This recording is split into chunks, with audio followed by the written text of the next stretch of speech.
Sa lungsod ng San Isidro, may isang simpleng government data encoder na si Marco.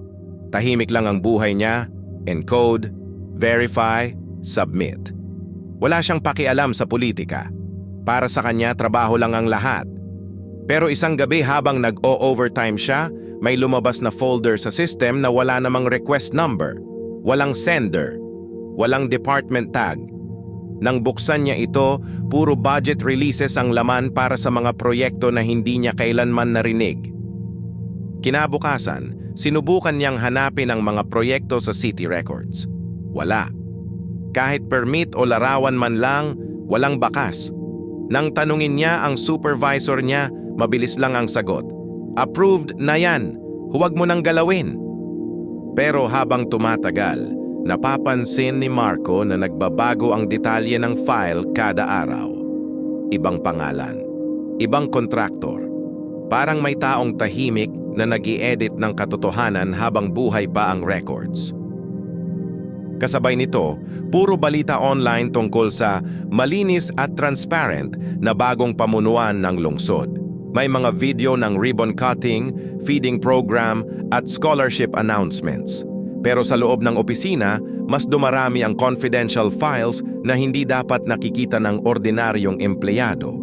Isang katrabaho ang bumulong sa kanya habang nasa pantry. Kapag may nakita kang mali rito, mas mabuting hindi mo nakita. Isang linggo ang lumipas, may sumabog na malaking issue sa media tungkol sa isang opisyal na nahuling nakikipagsigawan sa session hall. Ilang araw itong pinag-usapan online. Pero habang lahat ay nakatutok doon, may napansin si Marco sa internal logs. Malalaking budget transfers ang nangyari sa parehong linggo. Walang announcement. Walang audit trail.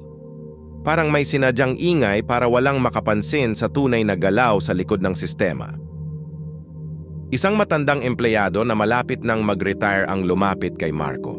Tahimik itong nagsalita habang walang tao sa records room. Hindi lahat dito magnanakaw, pero lahat takot. May iniabot itong maliit na USB. Kapag nawala ako, ibig sabihin tama ang hinala mo. Kinabukasan, hindi na pumasok ang matanda. Ang sabi ng HR, nag-immediate resignation daw. Pero wala man lang clearance request sa system. Pag-uwi ni Marco, agad niyang binuksan ang USB. Nandoon ang screenshots ng budget reroutes, fake project utilization reports, at mga pangalan ng contractors na paulit-ulit lumalabas sa iba't ibang bidding records. Pero ang pinaka-nakakakilabot ay isang folder na may title na Authorized Narrative.